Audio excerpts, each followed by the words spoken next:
ओम नमः शिवाय। ओम नमः शिवाय। शिव हरि बच्चों, बोलो श्री कृष्ण भगवान की जय। विष्णु लक्ष्मी की जय। राधा कृष्ण की जय। अपने अपने माता पिता की जय। अपने अपने गुरुदेव महाराज की जय। छोटा सा लड्डू गोपाल की जय। भागवत पुराण की जय। भागवत पुराण में 17वां अध्याय गंगा जी का विवरण और भगवान शंकर द्वारा शंकर शरण देव की स्तुति। बोलो शिव पार्वती की, बोलो शिव पार्वती की जय।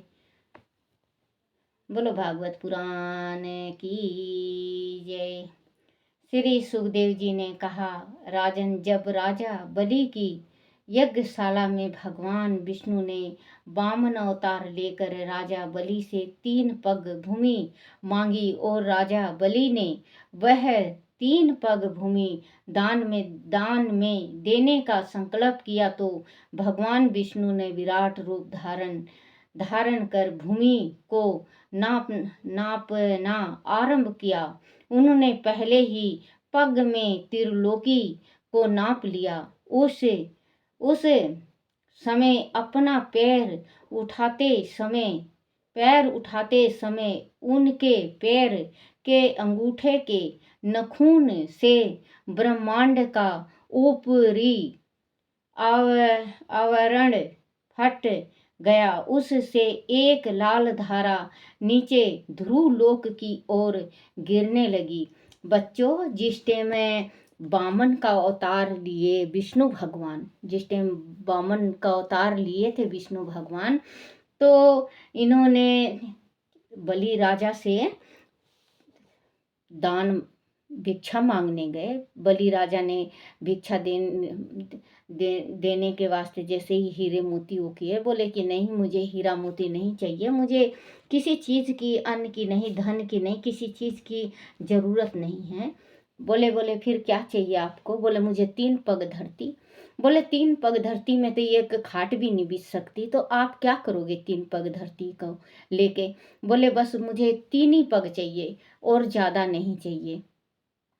ये कहते रहे, बोले कि इतना ये जमीन पड़ा है, ये ले लो, वो ले लो, ये कर लो, वो कर लो, भगवान से। तो वामन भगवान कहने लगे, मुझे बलि राजन, मुझे तो सिर्फ 3 पग धरती चाहिए, इससे ज़्यादा मुझे कोई आवश्यकता नहीं है।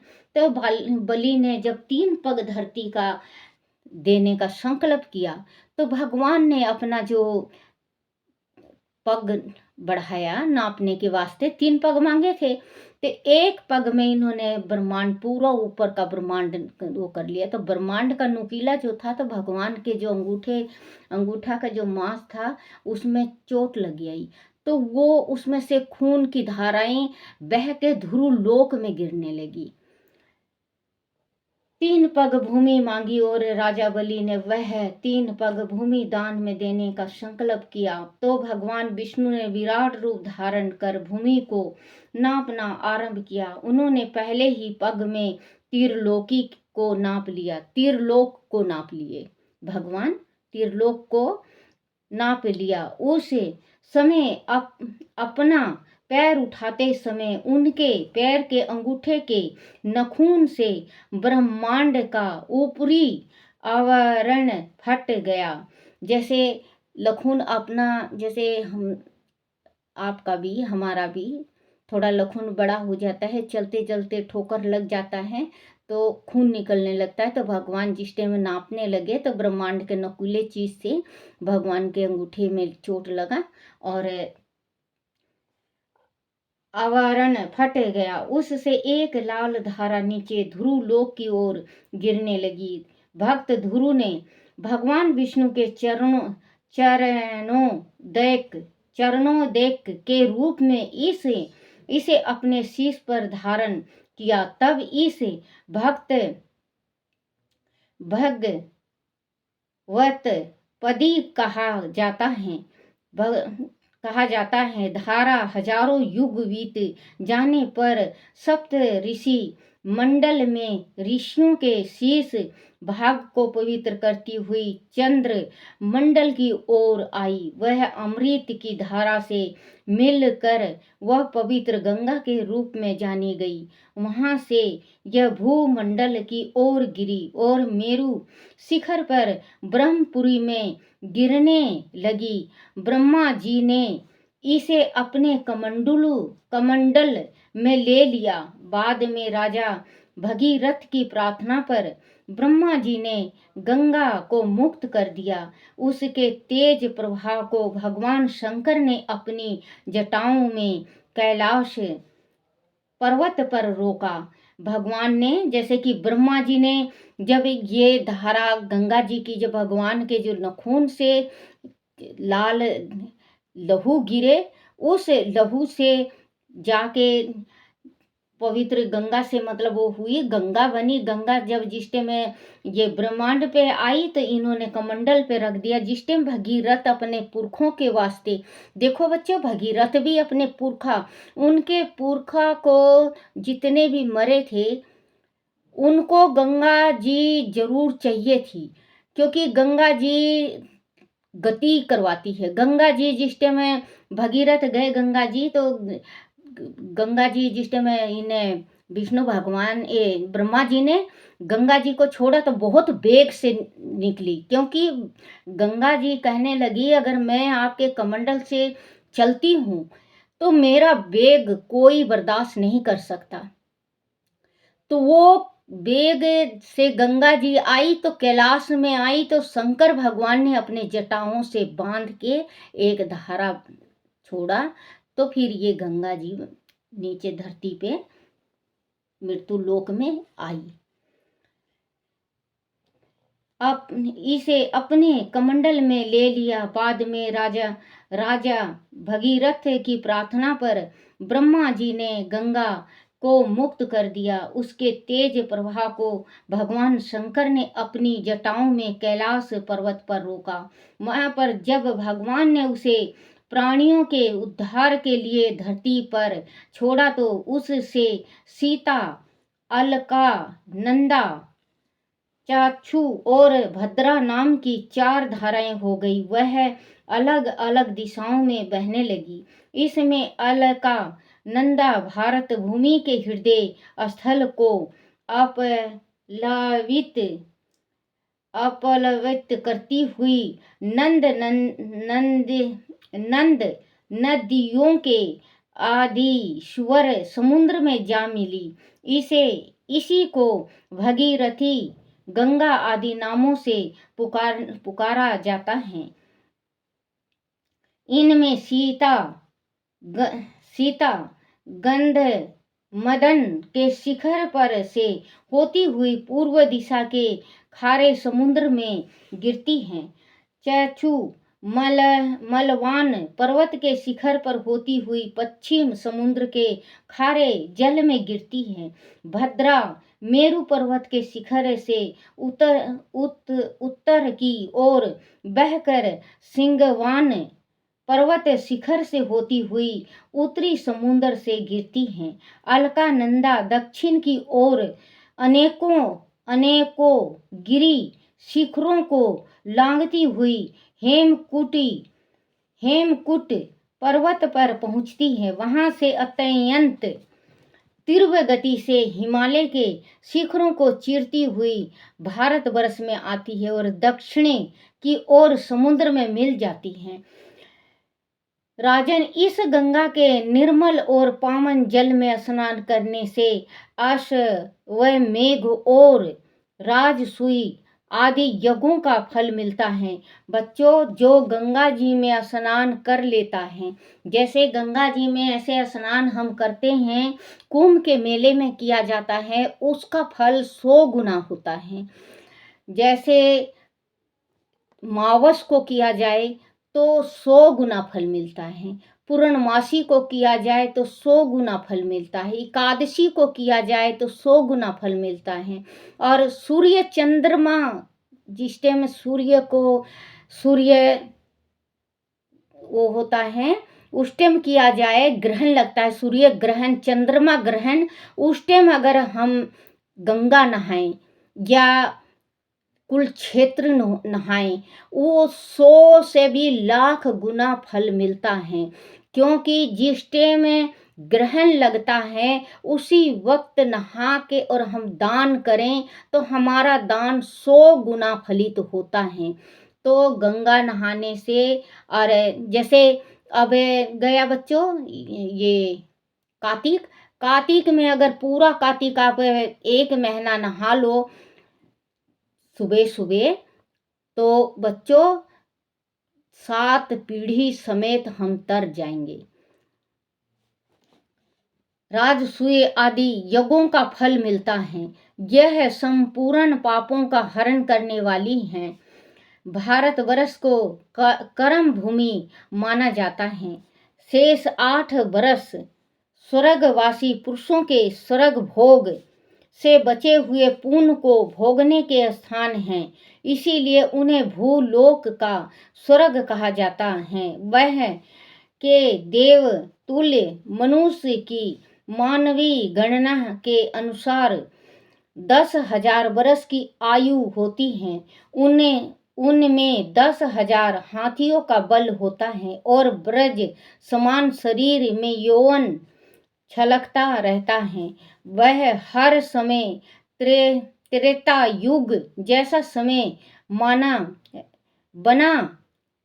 त्रेता युग जैसा समय बना रहता है। वह का प्राकृतिक सौंदर्य स्वर्ग का आभास कराता है। राजन, इन 9 वर्ष क्षेत्र में परम पुरुष भगवान नारायण अपनी विग्रह मूर्तियों से सदैव विराजमान रहता है। विराजमान रहकर वहाँ के पुरुषों में श्री हरि के प्रति भक्ति भाव को धारण करने की प्रेरणा देते रहते हैं। लीला वित्त वर्ष में एकमात्र भगवान शंकर ही पुरुष हैं। श्री पार्वती के भय से कोई पुरुष यहाँ प्रवेश नहीं कर पाता। वह जाने वाला पुरुष भी स्त्री रूप हो जाता है। वह देवी पार्वती ही अपनी असंख्याएं सेविकाओं के साथ भगवान शंकर की उपासना करती हैं।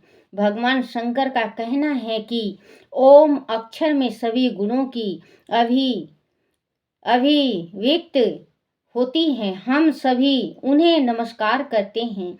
हे प्रभु, हम आपके चरण कमलों की आराधना करते हैं, क्योंकि वह सभी भक्तों को आश्रय देने वाले हैं। आप ही समस्त ऐश्वर्य के परम आश्रय हैं। अपने भक्तों के सामने आप प्राणियों को प्रसन्न करने वाला अपना स्वरूप प्रकट करते हैं और उन्हें संसार के बंधनों से मुक्ति देते हैं। आप ही सर्वेश्वर हैं। हम आपकी स्तुति करते हैं। हे प्रभु, हम क्रोध को नहीं जीत पाते और हम जल्द ही पाप कर्मों में लिप्त हो जाते हैं, परंतु आप तो संसार का विधिवत पालन करते हुए साक्षी रूप से सदैव हमारी गतिविधियों को देखते रहते हैं। हम सदैव अपने मन को वश में करके आपके निकट होने का प्रयत्न करते हैं। हे प्रभु, आपके चरण स्पर्श से चंचल हुए चित्त से नाग पत्नियां लाजवंश आपकी पूजा करने में असमर्थ हो जाती हैं। वेद मंत्र आपको जगत की उत्पत्ति, स्थिति और संहार का कारण बताते हैं, परंतु आप सहित इन तीनों विकारों से रहित हैं। इसीलिए ही ऋषि मुनि आपको अंत कहते हैं, निराकार कहते हैं। हे प्रभु, आपके शस्त्र मस्तकों पर यह भूमंडल सरसों के दाने के समान रखा हुआ है। आप इनकी स्थिति शिथिलता से भिन्न भिन्न होकर भी मन भिन्न है। जो इस ब्रह्म मंडल को उत्पन्न करने वाले आपके मध्यम ब्रह्मा जी हैं, वह अहंकार और प्रकृति के तीनों गुणों से युक्त होकर देवता और इंद्रियों की रचना करते हैं। वही आपके प्रथम गुण के स्वरूप हैं। हम सभी पांच भूत अहंकार देवता इंद्रियों इत्यादि से बंधे हुए हैं। सृष्टि का विकास क्रम आपकी ही कृपा से होती है। सत्यवादी गुणों की सृष्टि से मोहित हुआ यह जीव आपकी रची तथा कर्म बंधन में बंधने वाली माया को तो जान लेता है, किंतु उससे मुक्त होने का उपाय उसे आसानी से पता नहीं चलता। इस जगत की उत्पत्ति, शीतलती और प्रलय आपके ही रूप हैं। हम बार बार आपको नमन करते हैं। बोलो श्री कृष्ण भगवान की जय। श्री कृष्ण गोविंद हरे मुरारी, हे नाथ नारायण वासुदेवाय, हे नाथ नारायण वासुदेवाय, हे नाथ नारायण वासुदेवाय।